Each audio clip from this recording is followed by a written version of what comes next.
minha esposa, rei, o que eu vou falar para Milca? Diz para ela que Deus está voltando para Israel. Diz para ela que eu quero uma festa. Eu quero a mais bela festa que Israel já viu. Eu quero que ela prepare tudo dentro do que Deus é digno. Eu quero que ela prepare tudo com conhecimento que ela herdou do seu pai Saul. Saul era filho de fazendeiro.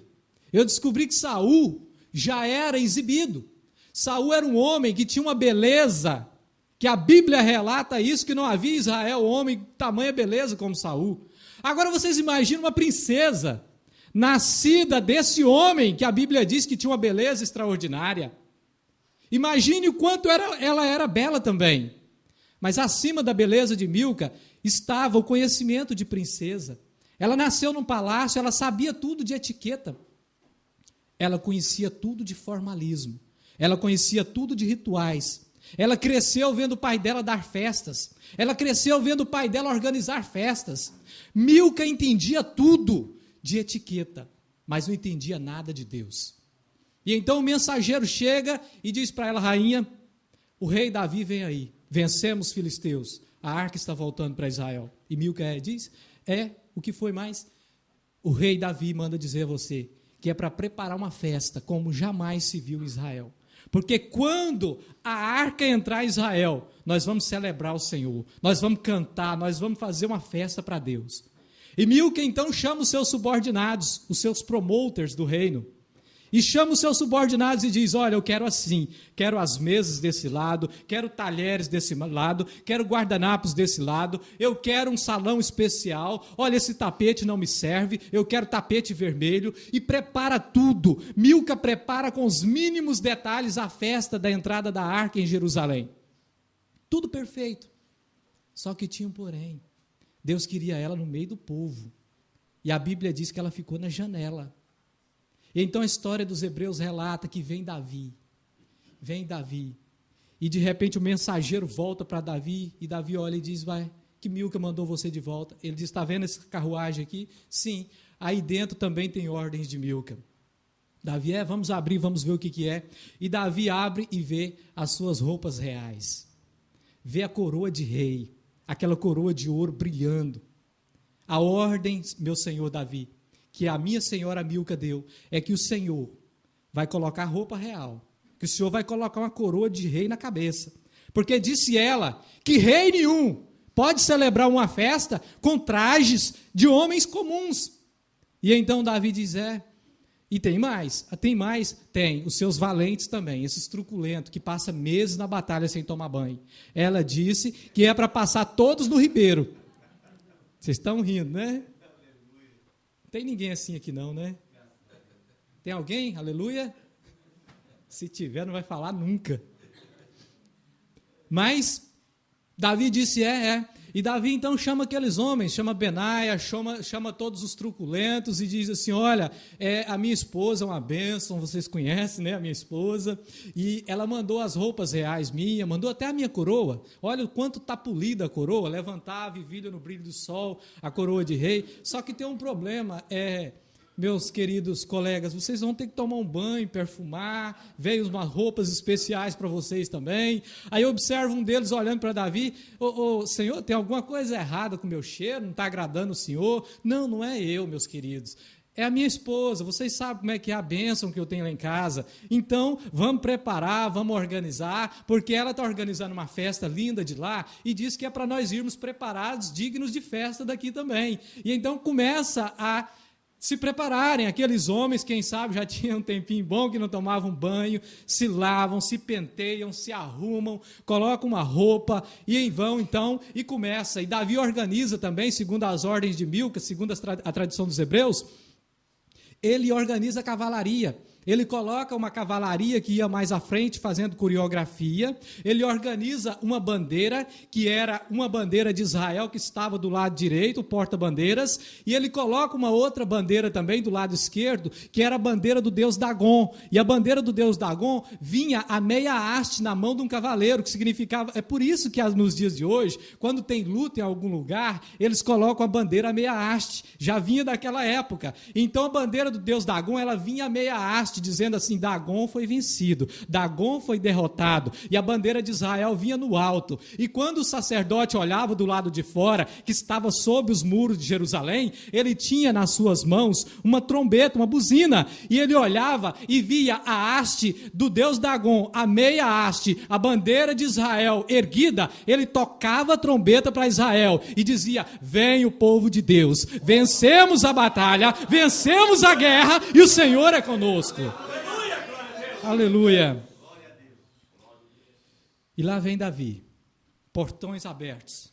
Eu quero que você venha comigo, vamos imaginar agora os portões de Israel, de Jerusalém sendo abertos. A Bíblia não relata isso, mas eu queria tanto que a Bíblia dissesse, mas a tradição diz que na entrada dos portões, em ordem, como Milca colocou, Milca disse assim: ó, vamos ficar na frente primeiro os mais velhos. Porque esse negócio de dar honra para os mais velhos não vem de hoje, não. Eu vi um pregador dizer esses tempos aí que amigo de velho é artrite, trombose, catarata, e eu falei: não, amigo de velho não é isso. Amigo de velho é aquele que tem sede do conhecimento. Quantas vezes eu ia para casa de velhinhos lá no Brasil escutar eles, ouvir. Os meus colegas olhavam e falavam: você é doido? Ficava beirando velho. Falava: pois é, são eles que vão me dar alguma experiência, porque eu não tenho. E então Milca organiza isso. Colocou os velhos de Israel mais à frente. Aqueles velhos com o seu rosto vencido pelo tempo, com as cãs na cabeça, seu cabelo já embranquecido pelo tempo. Os anciãos de Israel estavam à frente, no portão da entrada. E eu vejo então a história narrando isso, que quando vem Davi com a arca, Davi se posicionou um pouco mais atrás daqueles cavalos, aquela cavalaria que fazia aquela coreografia. Do lado direito, porta-bandeira de Israel. Do lado esquerdo, porta-bandeira do deus Dagon vencido. E do lado de trás, vinham os valentes de Davi, porque era escolta. Eles tinham que ficar escoltando Davi. Pela primeira vez, todos perfumados. Pela primeira vez, todos ataviados. Pela primeira vez, todos bem arrumados, como manda o protocolo. E lá vem aqueles homens valentes, truculentos, que tinham 400 homens que se sobressaíam, que foram os que foram a Davi na caverna de Adulão, mas que depois eles formaram um exército para Davi de 30 mil homens naquele dia que foram buscar a arca. Mas dentre eles tinha 3 que vinha mais pertinho de Davi, que vinha protegendo o rei. E lá vem Davi, roupa real, coroa real, tudo organizado, cavalo branco de rei, e vem entrando na marcha, infantaria de um lado, arqueiros de outro, tudo muito bem preparado. E Milca, lá da sua janela, só encruza os braços e olha: como eu sou boa nisso, como eu sei preparar uma festa. Só que a ordem de Davi foi que Milca preparasse uma linda festa para o Senhor Deus Jeová. Ela só prestou atenção na primeira parte, a segunda ela esqueceu. Ela preparou uma festa para o ego dela. E ali então estava tudo preparado.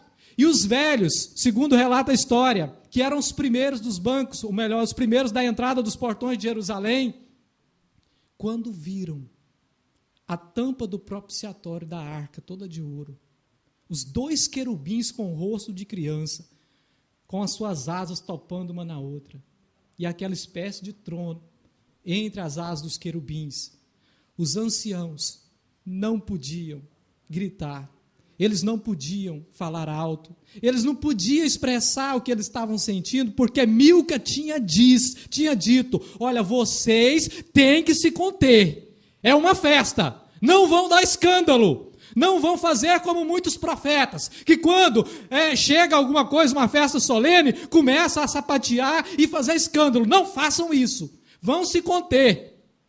E aqueles velhos estavam percebendo que o que estava voltando para Israel não era um amuleto de sorte, não.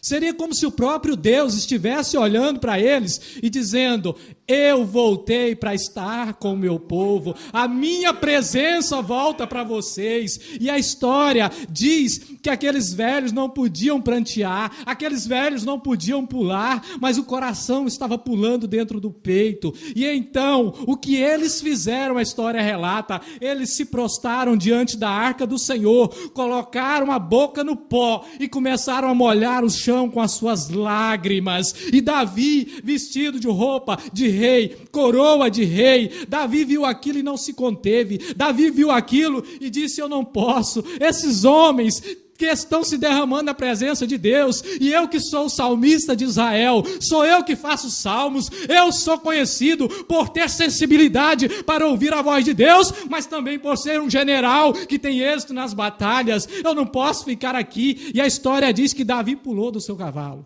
Aleluia.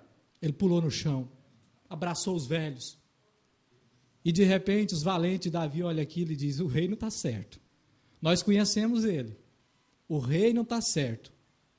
E Davi, meus queridos, trazia por baixo das suas... Eu acho que Davi já sabia o que era. Deus já tinha mostrado para Davi. Sabe o que tinha por baixo das vestes reais de Davi? Fala, irmão, mais alto. Uma estola sacerdotal. A estola sacerdotal era um pano branco que deixava a pessoa praticamente nu. Por isso que Milca disse: que vergonha é essa, se descobriu na presença dos seus servos? Que rei és tu? A estola sacerdotal, ela simbolizava de que o sacerdote era inocente aos olhos de Deus, que ele não tinha que ter vergonha de nada, que ele não tinha do que se envergonhar. Sacerdote, você não tem do que se envergonhar, você maneja bem a palavra, você é aprovado. Davi pegou aquela roupa de rei, segundo a história ele rasgou, ele não desabotoou assim não, ele pegou e rasgou as roupas de rei e jogou para um lado. Os valentes, eu falei que o rei não estava certo. O rei não está certo. Pegou a sua coroa, entregou na mão de um dos súditos. E foi no primeiro levita do lado, tomou a harpa da mão dele, daqui. Eu vou mostrar para você como é que dedilha uma harpa agora. A tradição dos hebreus e depois também, história dos hebreus, o historiador Flávio Joséfo disse isso, que Davi tocou uma harpa e dançava em volta da arca de Deus. E Davi não se aguentou e disse: esses velhos estão chorando, estão pranteando, porque eles entenderam que Deus voltou para Israel, a glória voltou para Israel, o poder voltou para Israel, a soberania voltou para Israel. E Davi começou a dançar em volta da arca, e dançava tocando uma harpa, dedilhando uma harpa, e de repente, aqueles homens truculentos, aqueles homens que não entendiam nada de sensibilidade de adorar a Deus também, olham um para o outro e disse: agora eu falei para você, agora sim, o rei ficou doido, está dançando, está sapateando e está tocando.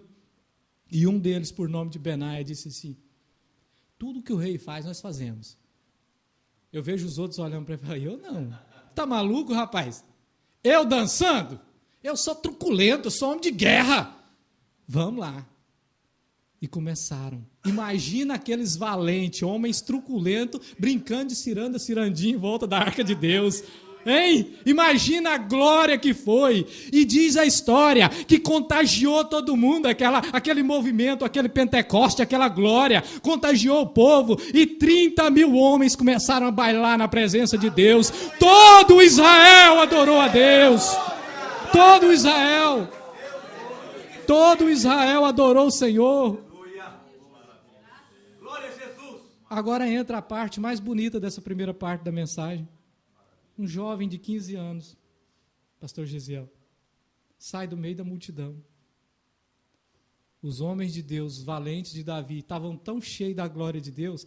Irmãos, eles eram escolta do rei. Ninguém podia se aproximar do rei. Eles eram os homens preparados para escoltar o rei. Eles estavam tão cheios da glória de Deus que nem viram Asaf. Asaf sai rompendo no meio da multidão, como aquela mulher do fluxo de sangue, que tocou nas vestes de Jesus. Asaf pensou assim: se eu só tocar, não preciso muito, eu não preciso da imposição das mãos do rei. Se eu só tocar nas vestes do rei Davi, a unção de Deus que está sobre ele vai descer sobre mim. Asaf toca no rei e começa a bailar também, e Deus dele se apoderou. A história diz que Asaf rolava de um lado para o outro. Davi levantou Asaf, disse: filho, como é teu nome? E então eu vou te dar o